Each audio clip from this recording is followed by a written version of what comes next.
Welcome to a new episode of Books to Last. This episode I'm joined by a very special guest, Sam from Park Street Education, as she shares with us the 5 books that she thinks absolutely belong in the classroom. This was a really fun, just fascinating discussion, and I really hope you enjoy.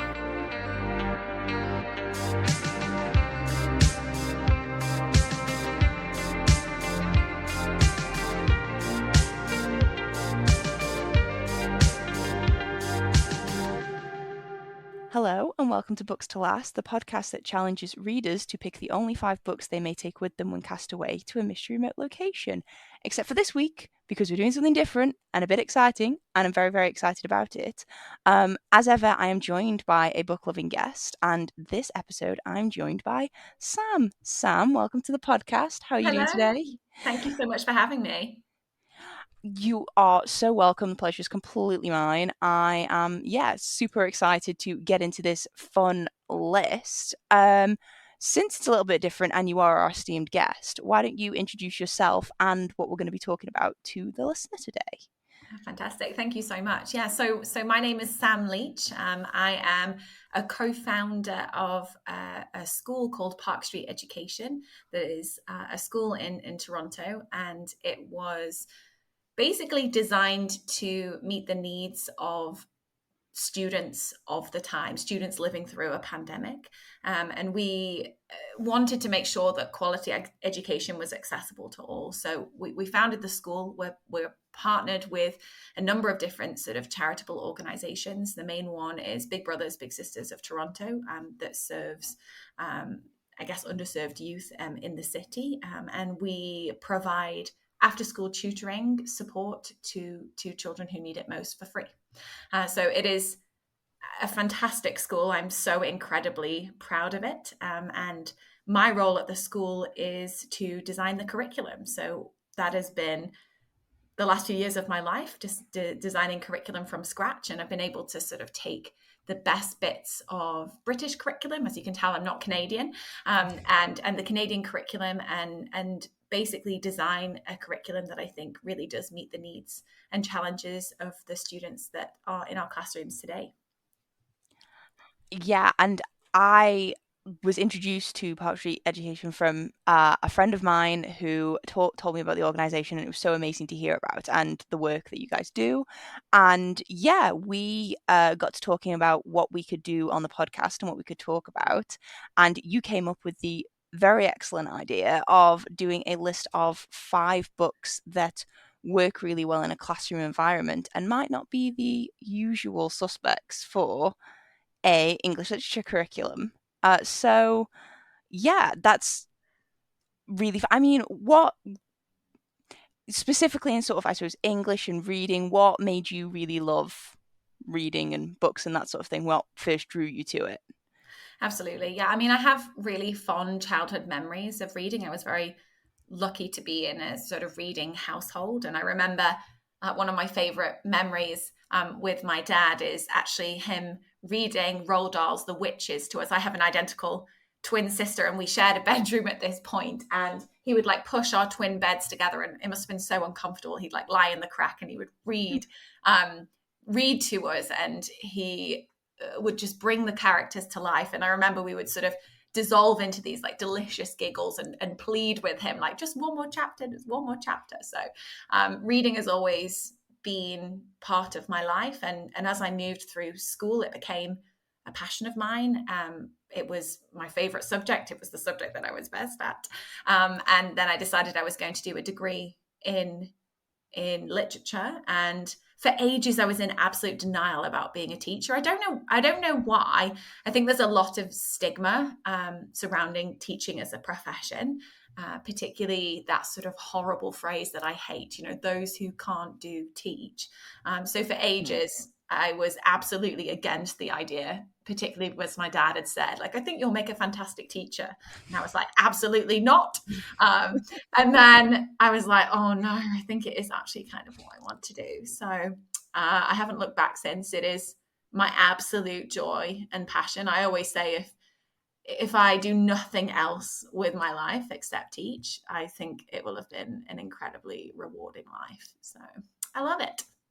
I can definitely imagine that. I some of the most sort of formative figures in my life, because I didn't have like a whole lot of familial adult role models or influences in my life. So hugely formative have been teachers, and strangely, very specifically, English teachers a lot of the time, because reading was always like a refuge of my childhood that I found escapism in and that sort of thing. And English was a big part of that, and also a subject that I really, really enjoyed. So I have a big affinity for teaching and teachers, because I think they do great work. I don't. Oddly, I was never against the idea of being a teacher. I just didn't think I would be good at it because it's hard. Like, even when I was a student, I could acknowledge that it was a difficult job that I was just like, I just don't think I'm cut out for. Yeah, it's hard work for sure, but honestly, there is no greater feeling in the world than when you see a child who, has fallen out of love with school or fallen out of love with English as a subject, and just watching them grow to love it again, often against potentially what they think will happen, is incredible. But yeah, I mean, I always see, it is hard work. Like I'm not going to sit here and pretend otherwise. It's a lot of hard work, but really, honestly, I can't imagine doing anything else. Yeah. Well, that's so great to hear. And I always really it's always really nice to just hear people be really passionate about what they do and their job and that sort of thing. It's nice, because I chafe against this idea that work is something that you just do and everyone hates their job and you just do it to basically because you have to. And it's like, no, that's not the case. If that's the case, you're in the wrong job. Um, but it um, to each their own. So what are you reading at the moment? Anything particularly good?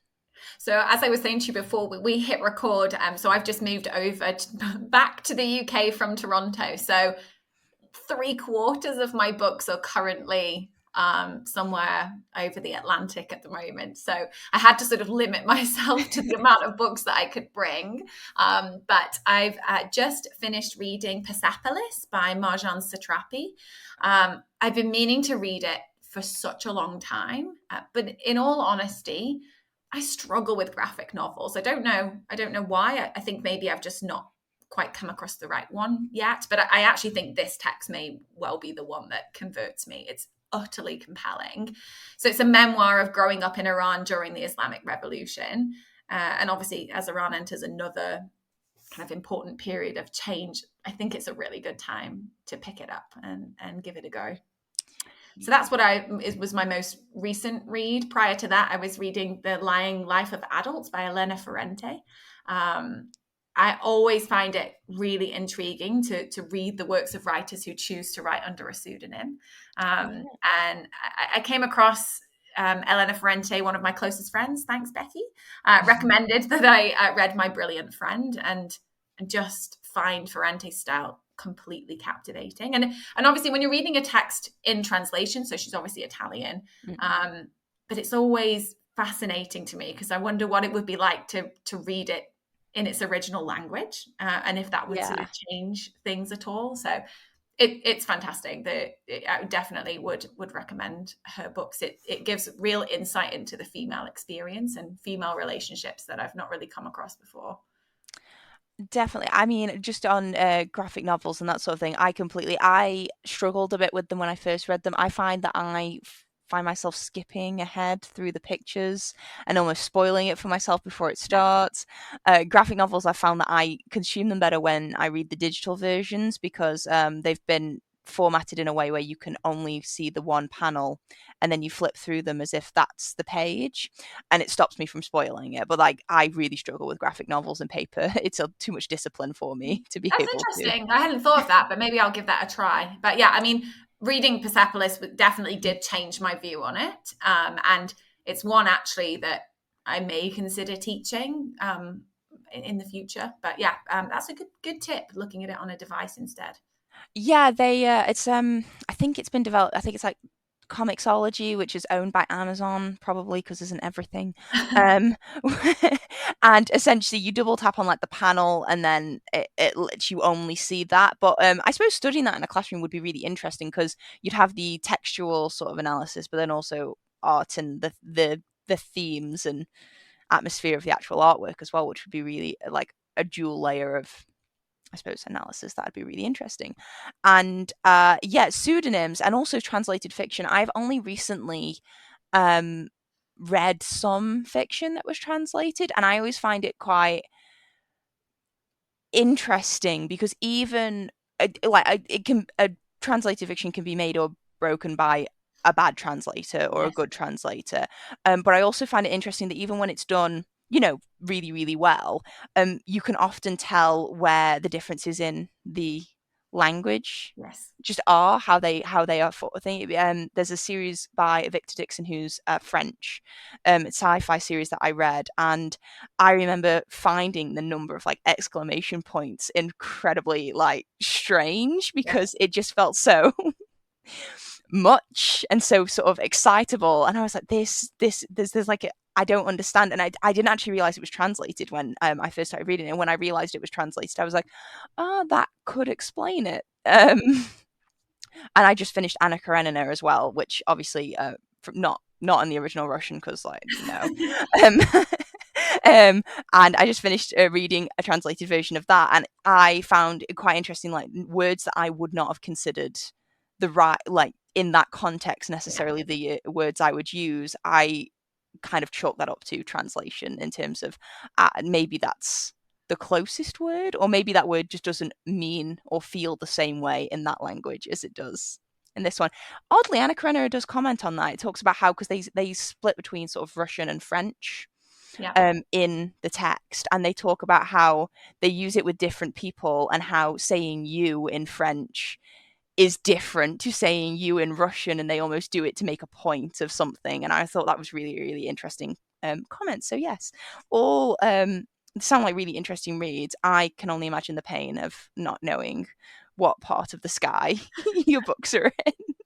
Honestly. And also they're delayed now. They were supposed to be here in 6 weeks, and we had an email from the shipping company being like, there's been a bit of a delay. They're not going to be here till February. I'm like, oh, my house feels so incomplete without bookshelves. Oh, February. Oh, no. Oh, yeah. No, I can't imagine. Are you a Kindle reader? I suppose that would give you access to more. I mean, I can be if I'm really stuck, but I think what is actually probably going to happen is I'm just going to buy more books and then have no room for them when my other books arrive. So Well, you will be spoiled for choice because we have an excellent array of bookstores over here in the UK, don't we? that's So uh, you shan't struggle. I can't. I don't think. Okay. So we've talked a little bit about how we're going to talk about the 5 books that you feel work really well in the classroom and are really fun to teach, and I'm actually really looking forward to hearing more about them. Usually, we let our guests pick a castaway location for where they want to go. Obviously, you're not going anywhere, so this is basically picking a nice holiday destination where you get some peace and quiet to read your books. Hypothetically, if you were being cast away, where would you like to be cast away to? So it's not an island, but I would love to go back to Tuscany, please. So I was married there this summer, and I'm just in love with it. The landscape, the wine, the food, the people, and one day in the future, I hope to be able to spend summers there, living slowly and reading. So if you could send me there, that would be great. Absolutely, it's already done. Tickets are in the post. Yeah, I am desperate to hopefully make next year the year I finally get to Italy, because I have never been. And I very, very, very much want to go. Any part of Italy. I've got such a long list of places in Italy I want to go to. I'm not really even fussy as to where I get where I get to go, as long as I get to go to one of them. So yeah, Tuscany sounds wonderful. Um, but since that's a journey for the future, I guess we can start talking about the books that you've picked. And what is the first book that you think you really like to bring to the classroom? Absolutely. So my first choice was probably the easiest one on the list. So it's The Reluctant Fundamentalist by Mohsin Hamid. So I was teaching at a boarding school in Surrey called Cranley between 2015 and 2018. And I was teaching the new OCR English A-level specification. And it was a new spec, and it had an option, a unit called the Immigrant Experience. And I was like, wow, I've never seen something like that on a specification before. I'm going to teach that. And like at school, I absolutely loved studying English, loved Shakespeare, loved The Great Gatsby. But it was kind of crazy to me that throughout my school years, I read almost exclusively the works of dead white men. So I kind of felt like it was my duty really to sort of do better. Mm. And I'd been working the previous year with a colleague from the school Rydal Penrose, a colleague called Dr. Sarah Brown, and she was teaching the IB curriculum. And she bought me a copy of The Reluctant Fundamentalist, and she sort of left it on my desk to read. And just with the busyness of school, it was my first teaching position, drowning in marking. I kind of forgot all about it until we were on our way to London to see a play. And she brought a copy with her, and she was sort of a bit annoyed. And she was like, right, you've got 3 hours now. You're going to read it. And I did. I read it in one sitting. And I Amazing. turned the final page, like almost as we were pulling into Euston Station. And I was utterly captivated, utterly obsessed. And the ending, and I won't spoil it for any listeners who are planning to read it, but it raised so many questions for me. And immediately I could see why she loved teaching the book. And so I decided then I was going to teach it in my next position. I actually, fun fact, took this book on my first date with my now husband as a little test. I brought it with me, and I thought, oh, I don't know whether this guy's going to be worth it. I'm going to see if he's actually interested. And I thought that if he was, he would read the book. And he did. So he passed the test. But yeah, so it honestly is it is my, if there was one book, if you gave me one book on the list, this would be it. Yeah, I remember when we first discussed the topic, this was the one book that you mentioned straight away, and you told me a little bit about it, and it did immediately sort of make it onto my to read list. Sort of like you, it's not actually been read yet, just because that list seems to be endless, and I am actually trying to read some of the books I own before. I'm trying to be a good consumer and consume the things I buy before I buy more.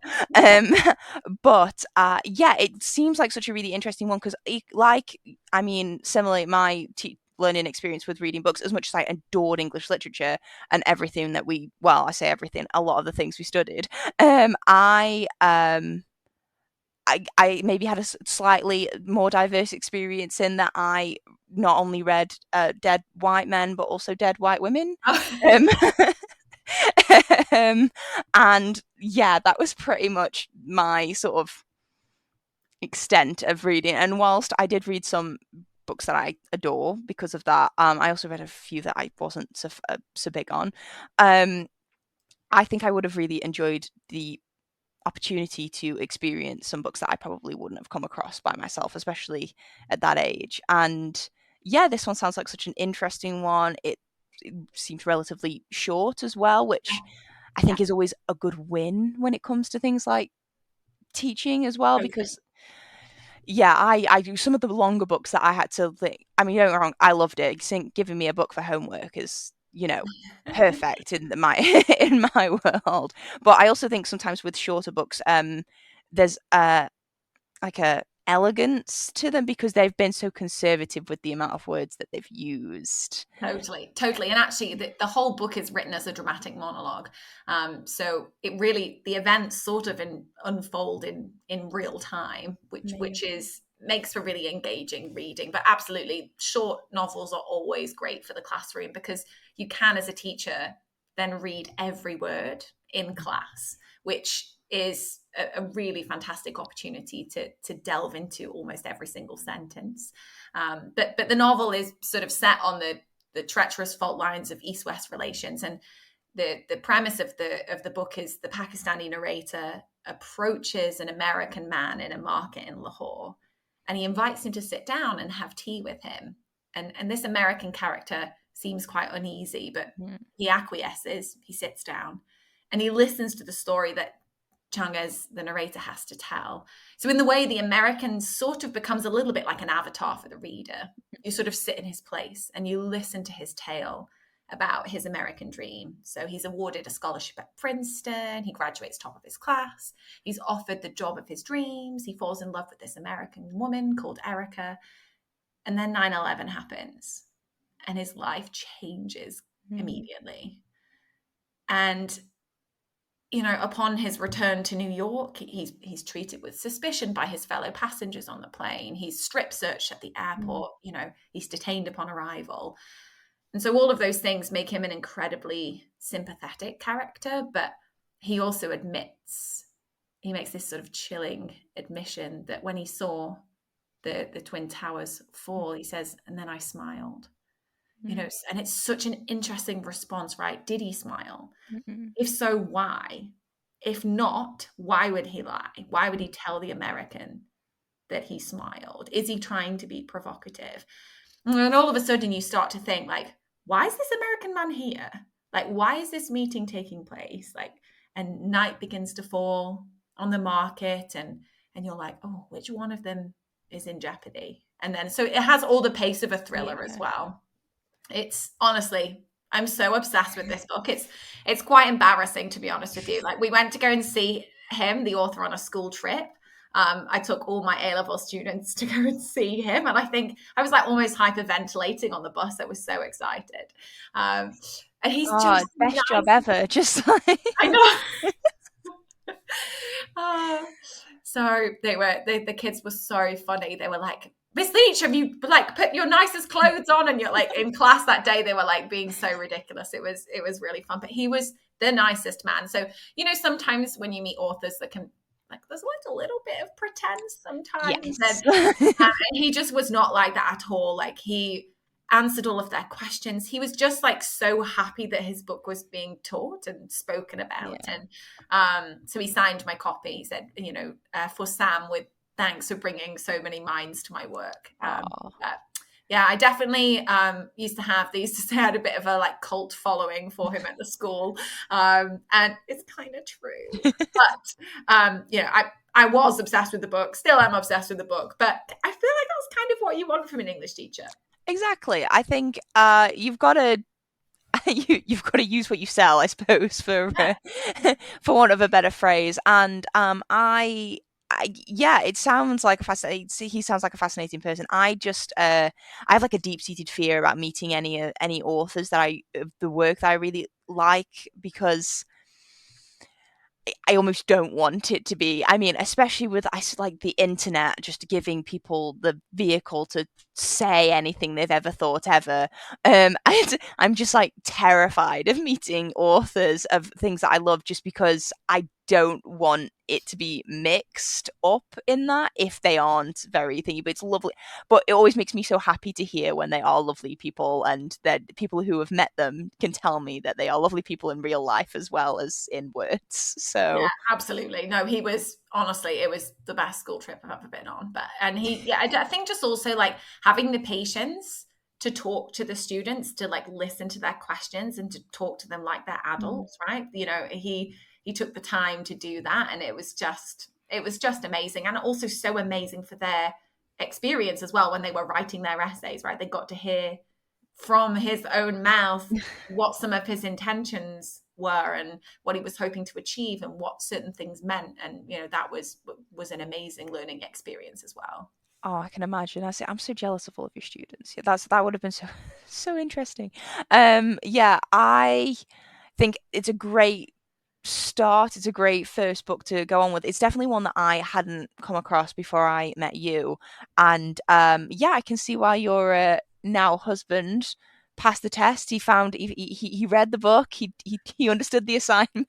He did. He knew that it was going nowhere unless he read the book. I'd obviously must have spoken about it in such a way that he realized it was important to me. So Yeah, I should have had that. I only found out sort of after we'd been together for quite a long time that my husband had, specifically because he found out that I was a reader very early on in us meeting, specifically gone out and bought himself a Kindle and several books to go on it, specifically because he knew I read, That's very romantic. and because he wanted to, bring to discuss it whilst we were going. I think I remember being absolutely gobsmacked that that was the case, because I couldn't understand how why that was necessary, but also very flat at the same time. So it's always lovely when we can influence those around us. Totally. Coercion, but yes. Coercion, but good coercion. So, what is the second book that will be joining the Reluctant Fundamentalist in your classroom? So my second book is A Thousand Splendid Suns by Khaled Hosseini. I actually remember being at an interview for a teaching job at Haileybury College in Hertfordshire, a boarding school there. And I was asked by the master who was interviewing me, he said, look, imagine a young girl, she's sort of quite entitled, she's fallen out of love with school, she's not doing very well, she's not reaching her potential. One book, you can give her one book to make her fall back in love with school again and to help her realize how damn lucky she is in life. And without hesitation, I was like, A Thousand Splendid Suns. I didn't even think about it. That was actually the world's shortest interview I think I've ever sat through. The whole interview, I think, was about 2 minutes. And afterwards, the master was like, great, I'll be in touch. And I was like, I've either nailed that interview or it's gone dreadfully. No, but the book is just sensational. So it's set in Afghanistan from the 1960s to the 1990s, spanning from the Soviet occupation to Taliban control. And it follows the lives of two women in their marriages and in their war-torn country. And it's so rich with opportunities for interesting conversations in the classroom, domestic abuse, graphic war descriptions, the oppression of Afghan women. And it's also a book that I think is not just specific to the time in which it's set. So the story could be translated into today, right? We could look at the oppression of Mariam and Layla, the two female characters, and actually compare it to like the overturning of Roe versus Wade in America, right? Like placing it in its current context. Or the incredibly brave women removing their headscarves in protests in Iran as we speak. So I think, when we think about context, it's important that we don't just think of the context in which a book was set or written, but also the context in which it kind of continues to be received. So we're always finding ways to make it new and relevant to the students that we're teaching. Yeah, it's amazing. It's honestly the book, I cannot read it. I can barely think about it without crying, to be honest with you. I've like sat in a tutorial before, like reading it, being like, I'm really sorry. Like, and then the students crying and I'm crying. I'm like, guys, this is not good. I was going to ask if you had similar reactions from your students. Do you have to bring like chocolate and cups of tea and stuff to class so that everyone? That's kind of what my A-level classes when I was in the UK were like anyway. They'd come down from their boarding house with their mugs of tea, and it was very much sort of, I guess, kind of like a book club, really. I always used to run lessons as if I was one of them, really, that I wasn't sort of like a teacher in that role. When they're in year 12, year 12, year 13, it's sort of, that's really how you should treat them anyway, to be honest. Yeah, I remember really enjoying my English literature lessons in, I suppose, year 12, because it was a much smaller class. Everybody who was there because they chose to be there, not because they had to be.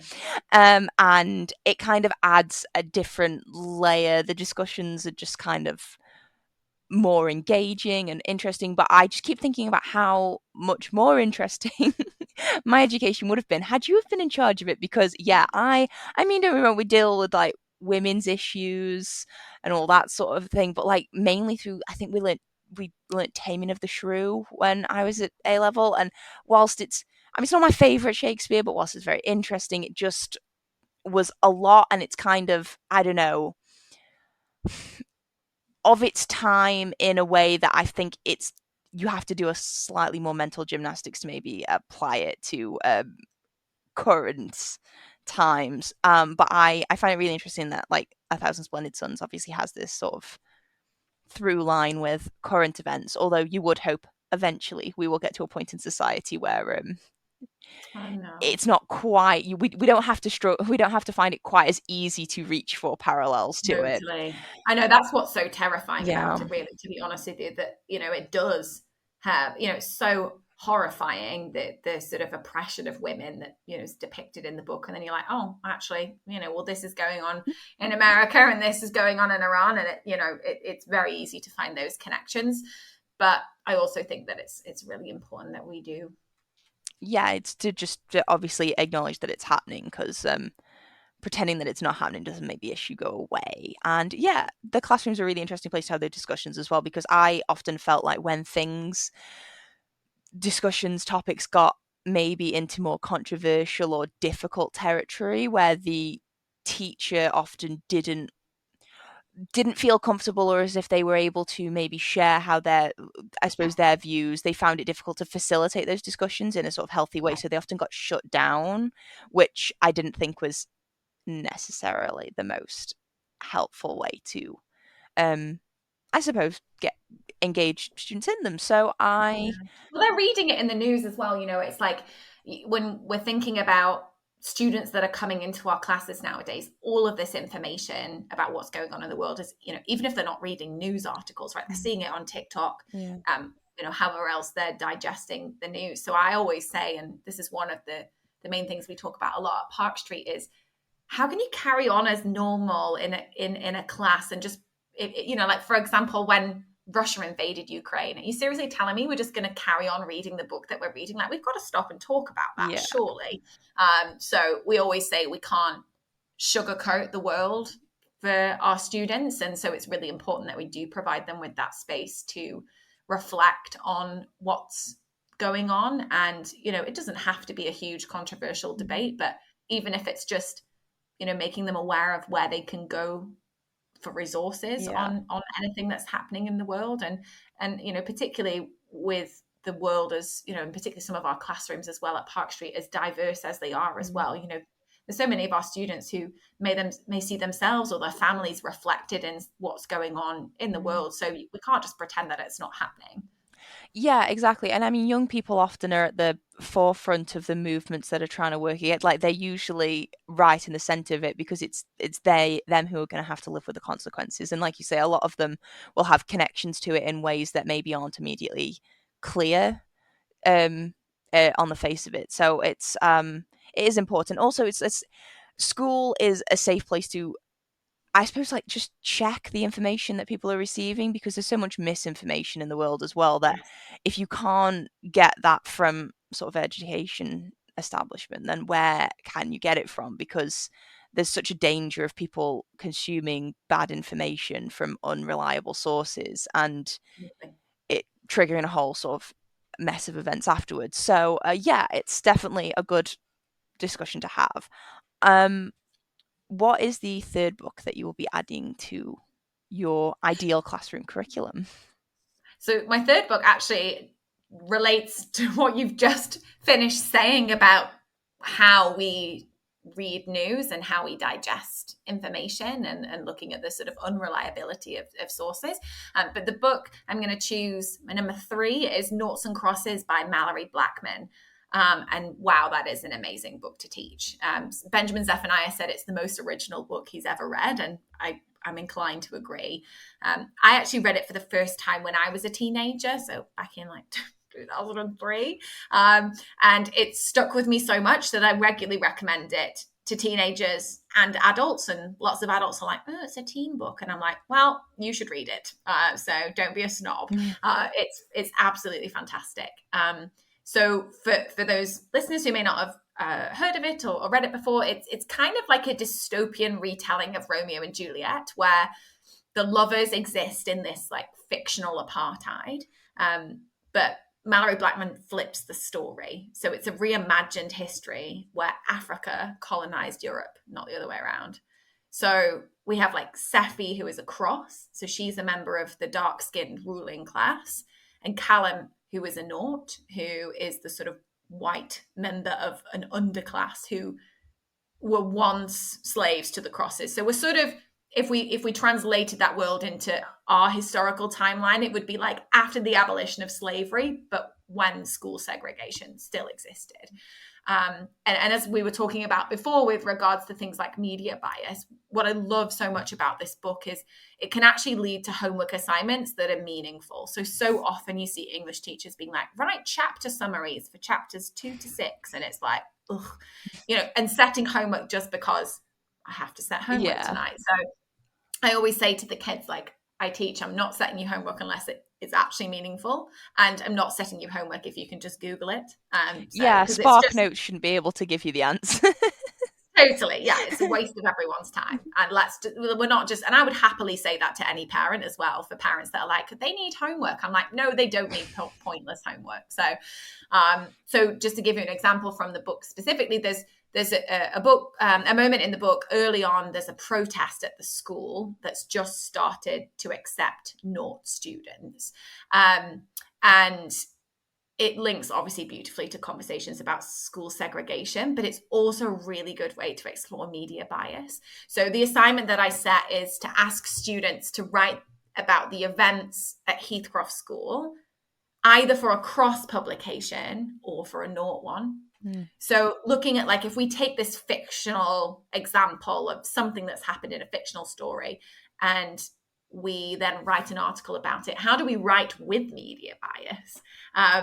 And by going through that process, looking at the sort of language that's used to be able to create a bias, they can then see the news that they are digesting through a more critical lens, because they've basically just been through the process of writing a piece. And obviously that's such an important skill, right? As they move through life, to be able to understand whether or not any articles lean any way politically, whether or not they have an agenda. And so I love that assignment. I think it's such a good one. And it's one that has worked really well in the classroom before. And obviously as well, like, it also links to like historical events as well. Like, we looked at like apartheid in South Africa and looking at like extracts from Trevor Noah's Born a Crime, to add to the story as well. So it's sort of, it branches out into other Yeah. texts as well, because you can also teach it alongside Romeo and Juliet. It works really well there as a comparison. So you got your Shakespeare thrown in there just for good measure, in Yeah. case it wasn't doing enough work to begin with. Yeah, exactly. Yeah, we can throw them in, I suppose. Yeah, I genuinely do think that like the whole media bias thing. Interestingly, so I when I studied history at school, we did talk about historical sources and sort of political cartoons and how biases influence historical sources, but it was never applied in the same way to news and media. And I actually only very relatively recently in my life as an adult really came to appreciate the biases in media, because it wasn't taught and it's not something that's immediately obvious unless you can identify it.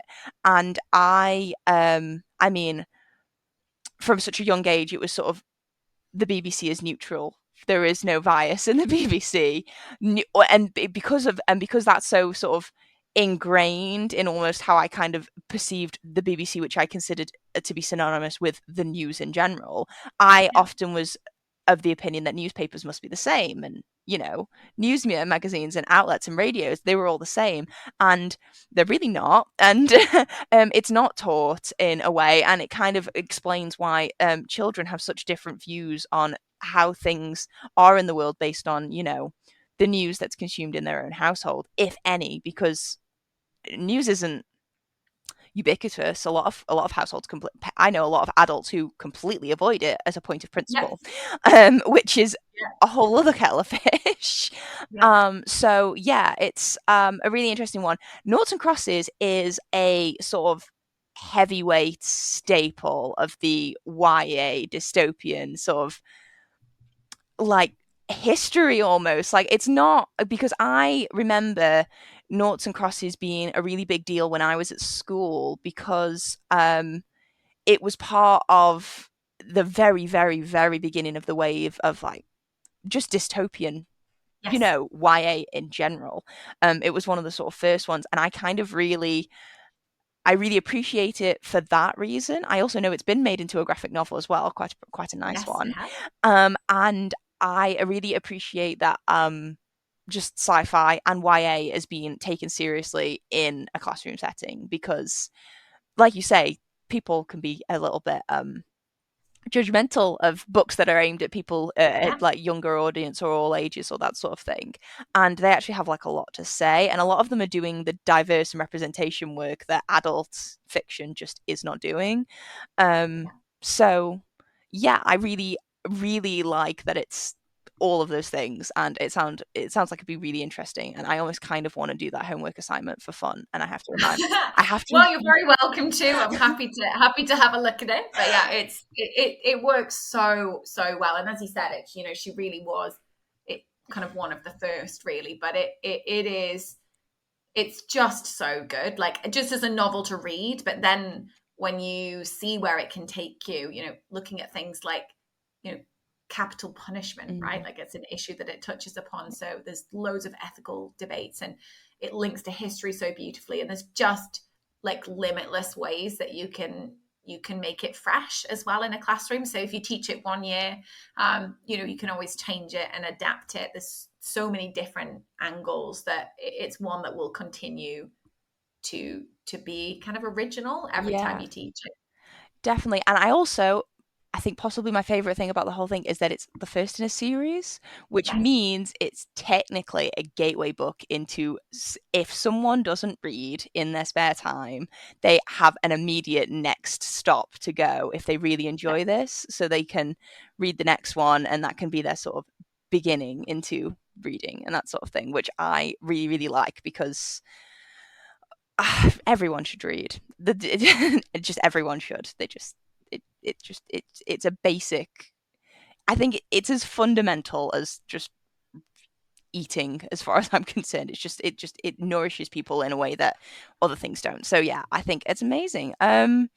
Yeah, Mallory Blackman, Noughts and Crosses. I've got to say, when we first discussed the list, I don't think I ever would have really thought it wouldn't have even crossed my mind to go into sort of the sci-fi dystopia YA area like at all. So I really like that it's a bit different. Yeah, it's great. Definitely would recommend. It's one again that I would like if I could hand out copies of a book to reluctant readers, that would definitely be one that I would hand out. And you're giving me a really great list of books that I can introduce to, because I've got a lot of young people in my life that are sort of in all different stages and that sort of thing, and I'm always looking for books that I can hand to people to not natural readers, not people who immediately gravitate towards books anyway. I mean, I have a lot of kids in my life who just love reading anyway, but there are some that I'm the difficult aunt slash cousin that just buys them books even though they don't ask for them for Christmas and birthdays, and I will always be that person in the family. That's just how I am. Love it. Love it. But I know you've got a slightly different choice for your next pick. So Yes. what is the next book? Because I'm very excited about this one. So again, it's sort of one that is maybe more appropriate for slightly younger years. The Reluctant Fundamentalists, Thousand Spiders' Sons. Probably sixth form students. Other Words for Home works really nicely. So it's Other Words for Home by Jasmine Warger. It works really beautifully with a sort of grade seven. God, I'm getting stuck in grades now, and then I'm remembering now this is a British podcast. I need to get back into years. It's with year seven or year eight even perhaps. And what I love particularly about this book is that so many children have this preconceived idea that poetry is boring, I was one and of them. and that's probably because they've done boring poetry before. So Yep. I kind of get it. If I'm being completely honest, poetry was my least favorite thing that I did at school within, sort of literature as a whole. But this is the book that I used to demonstrate that it doesn't have to be. So the whole thing is written in free verse. And I remember reading it summer of 2021, and I had actually planned for that September to teach something else, and I scrapped that, and I was like, no, this is what I'm going to teach. And it tells the story of Jude. She is a young girl. She's had to leave her sort of beloved older brother and her father behind in Syria, while she and her mother go to stay with relatives in Cincinnati. and it's about sort of the cultural shock that she experiences as a young Syrian girl, sort of adapting to American life. And it opens up so many fantastic conversations about, what should we do to support refugees? To what extent is homeland a transferable concept? What does it mean to belong anywhere? As well as like lots of cross curricular opportunities as well. So, again, one thing that I do as a really interesting starter activity is I give them a blank map of the Middle East, and I see like how many countries can you name and can you label them? And Wow. again, it's a really good like geographical learning Yeah. opportunity as well. So then we look at like where is Syria on the map, and then we look at like actually let's plot her journey like to America. Like let's look at what it's like as a country. What would be some of the cultural differences she would see? Like language is the obvious one, but beyond language, what else is different? So that works really well. And obviously, like refugee literature, immigrant literature is really something that I love, and it links so well to other poems too. I don't know if you've read the poem by Warsan Shire. It's a poem called Home, and she has this like amazing line. She says, "No one leaves home unless home is the mouth of a shark." And later on, she says, you have to understand that no one puts their children in a boat unless the water is safer than the land. And it's just, I mean, Yeah. powerful. I think I will probably, if I'm going, this may be the first one I pick out of all of them. And I do think I want to read that. I have not read that poem, but I think I would like to, because it's a very, at the time of recording, I imagine it will still be an incredibly big issue at the time that this is published. Um, a very big issue, especially here in the UK, because there is I mean, we've been talking about media and all sorts, but like there is a significant lack of empathy and feeling around the discussion around immigration and refugees, and also it differs based on where the refugees and the immigrants are coming from as well. There's been some really interesting studies in the news about how sentiments change, um, based on not only the location people are coming from, but the reason why they're coming, and also the way that they get here. I actually I was listening to the radio the other day, and someone stated how actually there is a reasonably large amount of empathy and sympathy for refugees and economic migrants in the UK if they get here any other way than in a small boat across the channel. And as Yeah, soon as that is brought into it, it's been turned into such a dog whistle by politicians and that sort of thing that it completely saps this actually fairly sizable amount of empathy and sympathy for yeah, these human beings who are just searching for something, whatever it may be. And yeah, it's really, really big topic at the moment. And I think it's something that it would be good for young people to be able to be exposed totally, to it early on totally. because, yeah.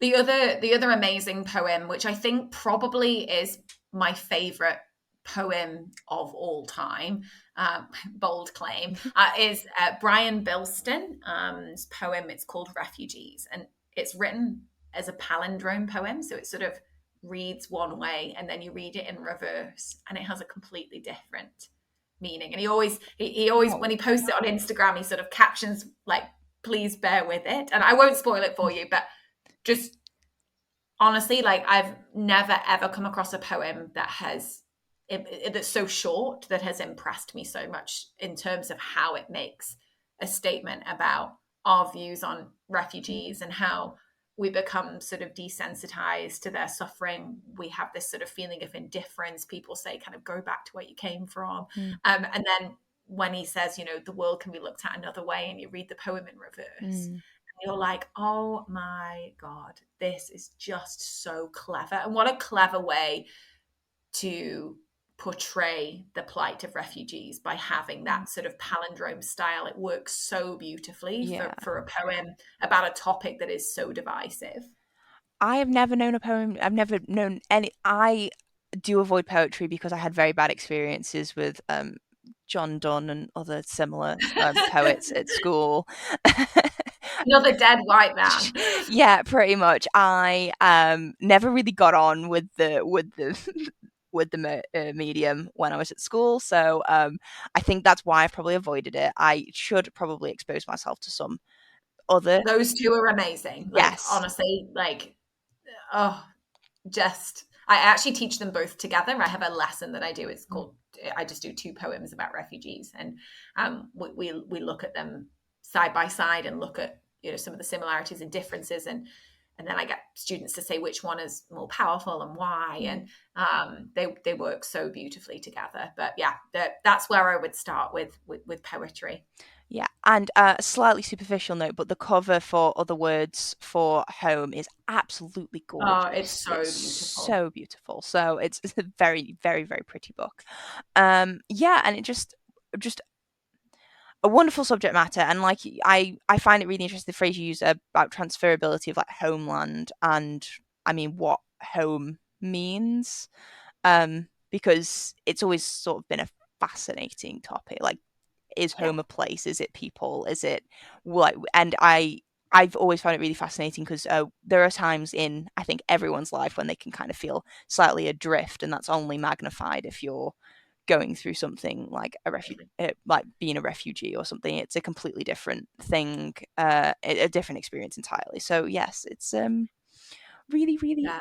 really thoughtful pick. Oh, it's so good, especially as we're teaching students now, and hopefully, classrooms are becoming more diverse, depending on which school Yeah. you're teaching at. But hopefully, like our classrooms at Park Street are incredibly diverse. Some of the children we teach are the children of refugees. They are maybe English is not what they speak Mm-hmm. at home, and there's so many different stories to tell. So like Other Words for Home, we start with a literal like, well, what in your language, or if you speak another language, what word do you have for home? And what are some of the connotations of home for you? And some of them will say home is my family. Some will say, well, home is my bed. Like home is my country or whatever it is. Yeah. And for me, I used to share with them like when I moved to Toronto, um, I didn't really feel that I had such a strong connection to the UK. I didn't think it mattered that much until I wasn't there. And then I was really homesick. Yeah. So, you know, fantastic opportunity for students to present their views because they can all relate to that in some way, right? It's they can all relate to the feeling of home or homesickness. Yeah. I had no idea how sort of you don't it's a strange diversity. When I was younger, had no idea how not diverse my own school was, and a lot of that's to do with just the area that I live in. Yeah, But I was really shocked by that, and then I started to work in sort of a large city, and I volunteered with some local schools in there, local schools there, and I remember just being really blown away and just by sort of diversity and the way that it enriched sort of classroom experiences and discussions that I was able to observe. And I remember I have so much respect for anyone who speaks English as a second language because frankly, I mean it's difficult enough to learn when it's when it's your first language. When it's your second language, it's a real achievement and it's just a blows my mind because I mean foreign language teaching in the UK is not I struggle to say it exists, let alone anything else. But I remember I did a mock. I was doing mock interviews with some Year 12 students, and there was one young lad, and I will literally never forget him because he was saying all the right answers, all the things you were supposed to say in the mock interview. Clearly, he'd worked so hard at school, and I was really trying to draw something out of him that was maybe just different than because I'd done maybe 50 of these mock interviews at this point and I was like my big thing was I was trying to teach students that they don't need to give the answer that they think needs to be given. They need to be yeah, honest because that's the point. And I was trying to draw something out of him, and I was saying, well, what is an achievement you're really proud of? And he said, oh well, I did really well in my English language, and he'd done really well in all of his subjects.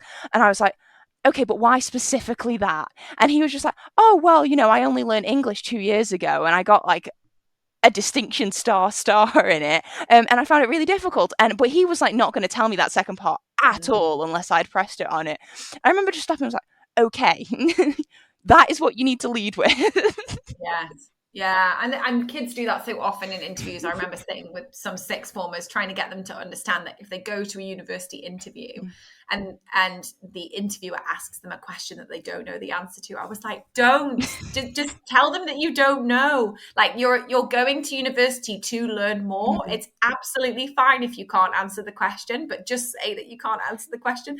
And they would come out with, you know, a load of rubbish about like, oh, yes, I remember seeing whatever production of whatever Shakespeare play that I've never even heard of before this interview. And wasn't this actor fantastic? And I'm like, no, stop. Just tell them you've not seen it or read it, but you're excited to. It's not, yeah. Yeah, very much that. And I was just like, that's so impressive. Don't, why are you undermining such an amazing part of your sort of life and story? Because then I managed to get him to go on to this whole other sort of, like, to actually sort of bring a lot of himself into the interview instead of Yes. what he thought that they were looking for. And I was like, this is what you need to draw on, because otherwise you're going to be exactly the same as everybody else that they speak to.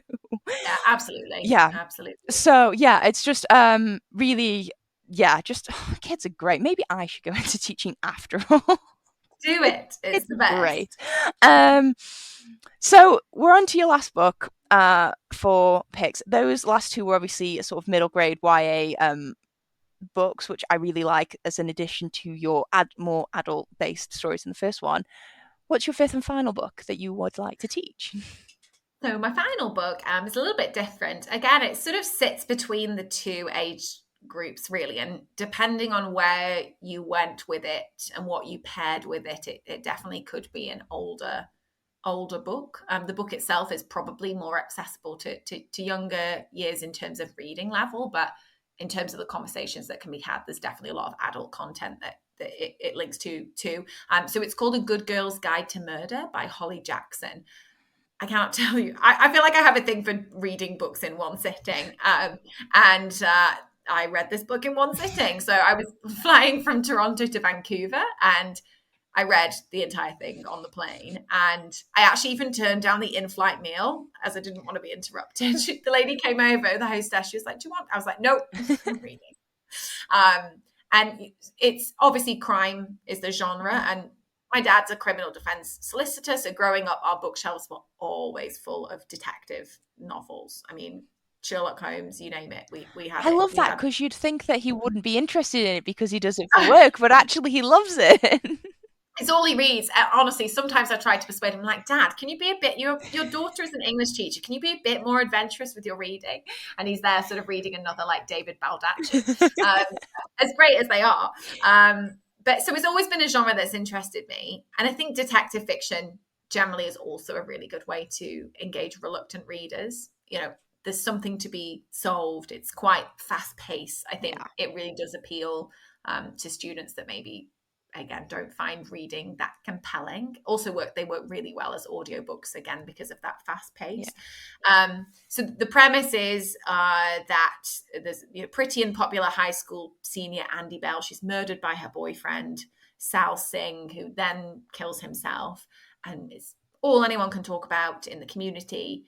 That was 5 years ago, but the tragedy is sort of still kind of haunting the town. And then Pip, who is this sort of young teenager, she decides she's going to investigate it for a school project. She's going to have a look at, the crime. She's going to look at sort of some of the factors surrounding it.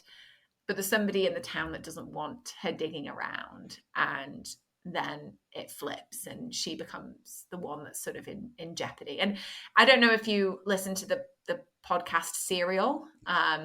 Not yet, but I've heard many a good thing about it. So it's got shades of Serial. The other thing, and the kind of the main reason I put this on the list is the fact that crime in general as a genre, but specifically true crime, and obviously the novel's fictional, but interest in true crime has increased dramatically. Yes. Every time I log into Netflix, it's pumping out another show.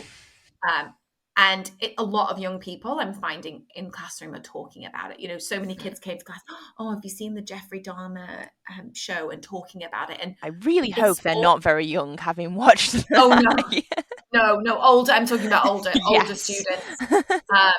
But again, that they do have access to that, Yeah. and they're talking about it. And so I think it actually does provide some space to talk about some of the issues in the genre in general. So, for example, like when we're watching true crime or just crime fiction, doesn't mean we become desensitized to Mm. violence. Like, because writers, I'm sure they're going to have to keep coming up with increasingly horrific things to happen that are going to make them more unique, or set them apart from other crime stories. Is a murder enough anymore? Do you know Yeah. what I mean? Like, it has to be increasingly horrifying. And I think, like, also, like, what are the ethics of true crime? Like, I have many thoughts about that. I have talked about them on the podcast before. I have very mixed feelings about true crime as an institution, as a genre, as a fad, as a all of it. I have, yeah, because it's never been my cup of tea. I find it interesting with like detective and thrillers and that sort of thing, because one of the most fun facts that I've heard recently was Agatha Christie got into crime writing, and she didn't learn about poisons because of her work as a crime writer. She became a crime writer because she already knew so much about poisons. that's a good fact. I didn't know that. And she just wanted to use this knowledge that she had from another part of her life, that she was like, oh well, I'll just talk about I'll just write crime fiction. But I mean, I love Only Murders in the Building, which is sort of a whole. It's about a true crime podcast, but it's not real true crime. It's fictional. And I think I kind of like that aspect of it. I can understand why it's intriguing to a lot of people. I have a lot of friends who adore it, but I think I saw maybe 10 minutes of one of the Jeffrey Dahmer episodes, and I was just a bit like, it feels like this is people's actual lives and trauma. Exploitative. Yeah, Yeah, it's it's been exploitative. exhibitioned for people's entertainment, and I was just like, I just don't. I was just like, it just feels icky in a way that I got like tourism around true crime. People who go to these like towns in the Yeah. middle of nowhere. It feels icky in a way that I just No, can't. I Yeah, I agree. can't I think reconcile myself with it. no, I'm inclined to agree. I mean, I find it fascinating, Mm, but also to the point where I'm sat here thinking, like, I'm watching these documentaries, I'm loving it. I'm always listening to podcasts, true mm. crime podcasts. And then I'm thinking, well, like, who are these documentaries helping? Like, or are they like re-traumatizing the surviving family members? Like, I've heard the phrase sort of trauma porn being used before, and I think it kind of is. Yeah. Like, we are glamorizing to some extent these stories that are utterly horrific, Mm. but happened to real people whose relatives are still alive, whose loved ones are still alive, and they have to then deal with that being dramatized and And having watch, yeah, and watch like a company like Netflix profit from yeah, and it. having incredibly nice but also very attractive, successful actors like Evan Peters and Zac Efron being cast in these roles of monsters, which they do excellent jobs of because they're excellent actors, but it just breeds so many issues in it. I think documentaries and podcasts that obviously investigate but also tell victim stories, I think they have a real value and place Yes, in consuming and stuff. It's the more fictionalized, dramatized totally, Netflix totally. original of it all that I have more of an issue with. Whereas like I do feel like things like, I mean, serial killers, they're so like true serial killers are so rare. Really, Yes, they people consider them sort of the norm of true crime, but they're actually like very rare, and I find it fascinating sort of character studies. And yeah, there are a lot of people who like their stories don't get told. So I think victims, if it's to benefit someone, then their families might appreciate their stories being told. But yeah, it's interesting, and I imagine that would be a very interesting discussion to have with young because people. that's what they're watching, right? They're digesting so much of that, and again, but so you can distinguish then between the sorts of shows and podcasts or TV shows that are like Serial, for example, Mm, that is part of a campaign to help somebody earn their yes. freedom, right? As opposed to Jeffrey Dahmer is dead. Mm, Who is benefiting from this yeah. story being told? It's already been told. And also then just really gross things, right? Like people going as him for Halloween, and talking about like why that's wrong. Yeah. So again, like that, I think the classroom is always an amazing place to have those conversations, and just to make them aware of what the impact can be on other people. It's not just entertainment. So that's sort of, I feel like it's a little bit different from the others that I chose, but that one in particular, I think, because I've seen such a huge rise in it, and I think it's going to continue to be a genre that booms.